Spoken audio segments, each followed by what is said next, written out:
We're going to start off by, I guess, having a little discussion about whether or not religion can be blamed. Yeah.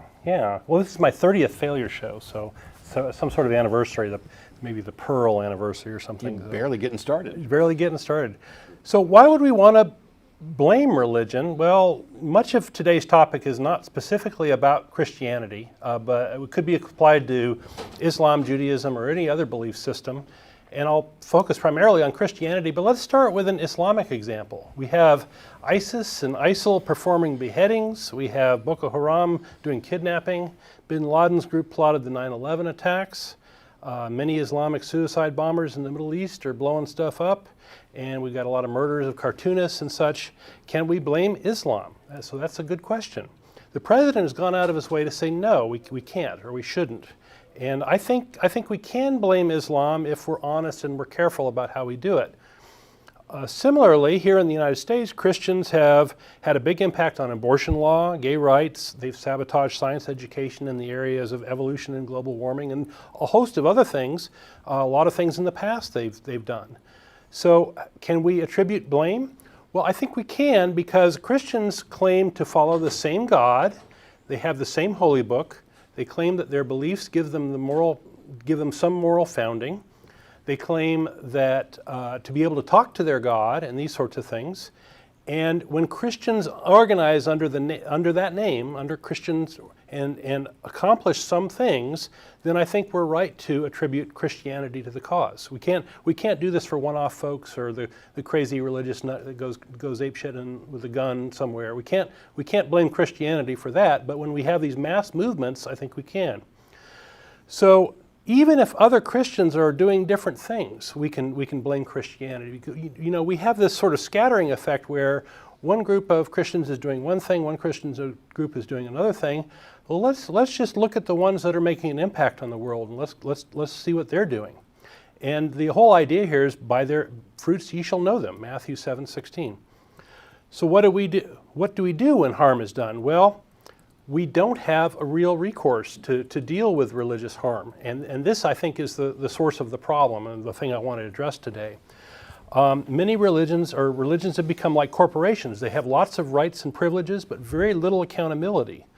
For example, when I bring up the killing of around 10 million Jews over the last 1,400 years, to Christians, they want to wash their hands of it, and I mention, there's an eye for an eye sort of morality in the Bible, and then I get lovers of Gandhi at that point. An eye for an eye makes everyone blind.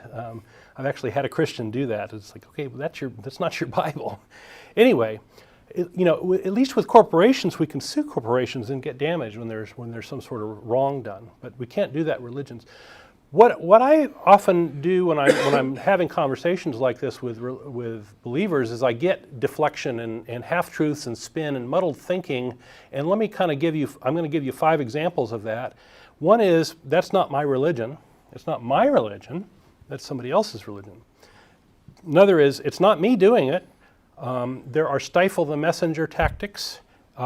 There's the claims that Christianity is a net good or that God is in control. That's not my religion. Well, there's variants of this. That's some other sect doing the thing. It's not my sect. Or those aren't true Christians. True Christians do this.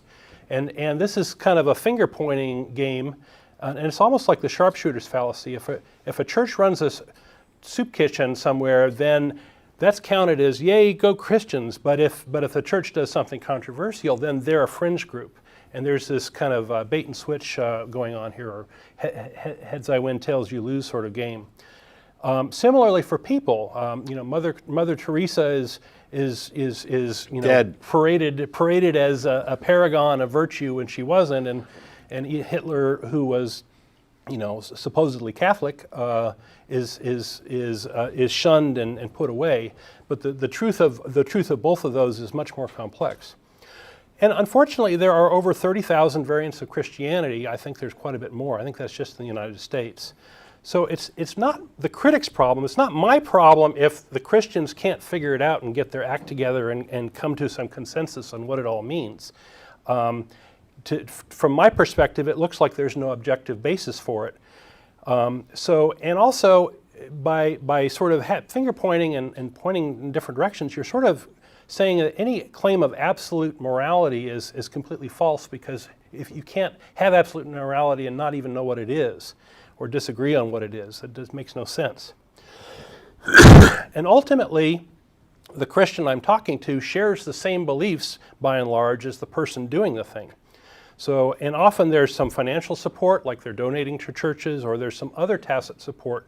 For example, if you take a look at the American Family Association, they're all about, blaming gays for pedophilia and such, but there's nothing said on their website about the Catholic Church's scandal and their pedophilia. So there's all sorts of games like that. You hear people saying, "Oh, it's not me doing it," and you hear things like, "It was God's will," it was meant to be, or "I was not involved." And there may be some valid defense here in some cases. For example, you weren't responsible for what happened to the religion, 500 years ago.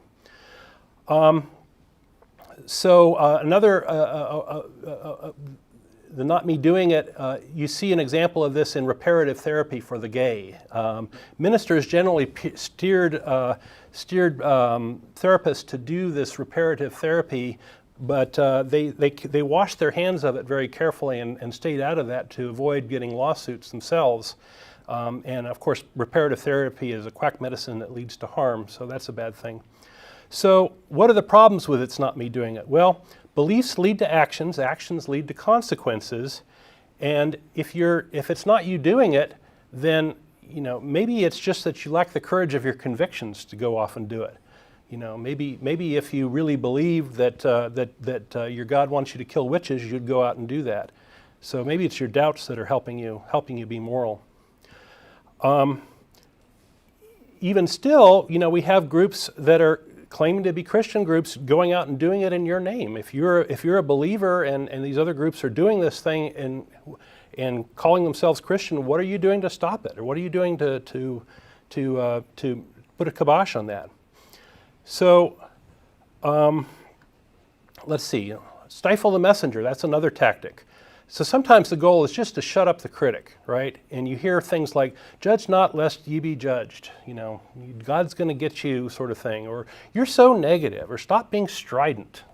Strident atheists, militant atheists, "Be tolerant of others' beliefs," or "Stop persecuting Christians." All of this is to stifle the messenger. And maybe the critic is right sometimes, and maybe you ought to listen to the message and not worry so much about the messenger or trying to shut him up. And is the goal here really to be blissfully ignorant? No, I don't think so. Christianity is not good. That's another one you hear, variants. Christians are good people. They were the people perpetrating this act were tricked by the devil, so it can't possibly be Christianity. Or you hear apologists like slavery in the Bible wasn't so bad. So it was a kinder, gentler slavery because God's a good guy. So Christianity is really good at self-promotion and marketing. The reality is that Christianity has the highest kill rate of any religion, okay? And, that's just a fact.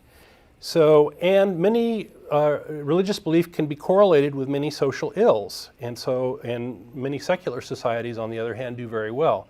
So this idea that Christianity isn't that good or it's ultimately very good, it doesn't add up. If you only count the hits, if you only count the goodness, then you can maybe arrive at that conclusion. But if you look at the whole thing, no. You also hear God is in control, which is a non-starter for atheists, of course. But you hear things like it's all part of God's plan, or Jesus will fix everything when He returns, or man cannot destroy what God created in terms of the environment, those sorts of things. And of course, there's no evidence for God, and ultimately it's just wishful thinking, and if this is the best your God can do, He's doing a crappy job. So I think that in conclusion, we can and should ascribe blame and credit to religions or belief systems where it's appropriate. I think we should do it. I think we should judge them. And we should also understand that sometimes the believers themselves are victims or partial victims and should not be persecuted. I'm not advocating that at all. Religious leaders, though, should be held accountable for their directives and their brainwashing and the things that they promote that are harmful to other people. And so I'm for taxing churches for the harm caused by religious beliefs they promote. And this is not persecution. This is rather taking responsibility or having some sort of accountability for your beliefs. And if Christianity is a net good, why would anybody balk at this? Why would this be a bad thing? But for now, we have to suffer through whatever religions do to us, because there really is no accountability mechanism. And that's another failure of Christianity and Islam and Judaism and all sorts of other religions, that there really is no accountability mechanism. And that's another failure of Christianity. So one of the things is that if Christianity were in fact a net good, why on earth wouldn't you want it to be better anyway? Sure. But we do so much good stuff. Yes, but we're talking about bad things that are done. But so there's a lot of confusion here, and there's some things that probably have to be defined, and we should probably be somewhat careful and not overgeneralize. So one might ask, why doesn't Judaism get a lot more flack for what's in the Torah or the Christian Old Testament? And the answer is in part because of the Talmud, because of the teachings, and because what Judaism is now in its various forms isn't, there may be Jews who are going to disagree, but it isn't consistent and supportive of many of the negative things that we find in the Torah and the Old Testament things. It's not like they're advocating for slavery or burning witches or stuff like that. And so when you're looking to say, okay, here's an action, was this supported or encouraged by religion? You have to look at the motivations of the people who took the action. Were they doing this in their mind on behalf of their religion? Were they trying to glorify God or live up to what their religion instructs? And then you have to look and say, okay, what does their religion actually instruct? Is their idea that they're doing this on behalf of their religion consistent with what the religion says?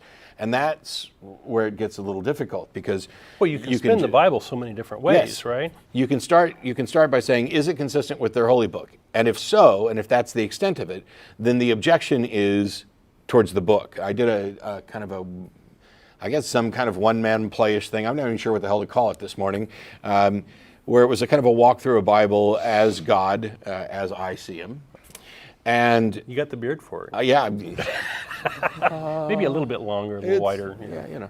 So, I did that, and my objection there is not to Judaism or Christianity. It's not even to God, if he exists, or what he's like, or what she's like. I'm specifically addressing what the book actually says. And when this book is held up as authoritative, and instructive, it can be used to encourage people to take certain actions. To deny that is folly, because then you're just saying that the book is useless. Because if you only want to say that it can encourage good actions and not bad actions, you're a liar. I mean, you've been deceived. You're attempting to deceive somewhere along that spectrum there. So we can look at what the book says. Then we can look at what the religious leaders say, their personal interpretation about those books and what they're teaching people. And do those teachings actually encourage people to do things? It's a complicated mess, because you were pointing out 30,000, 30,000, however many denominations. There may be as many individual versions of Christianity as there are Christians, and the same is maybe true for many others. I'm kind of waiting for the day when we have the no true Scientologist fallacy, because we've run out some of the other ones, and that one makes more sense.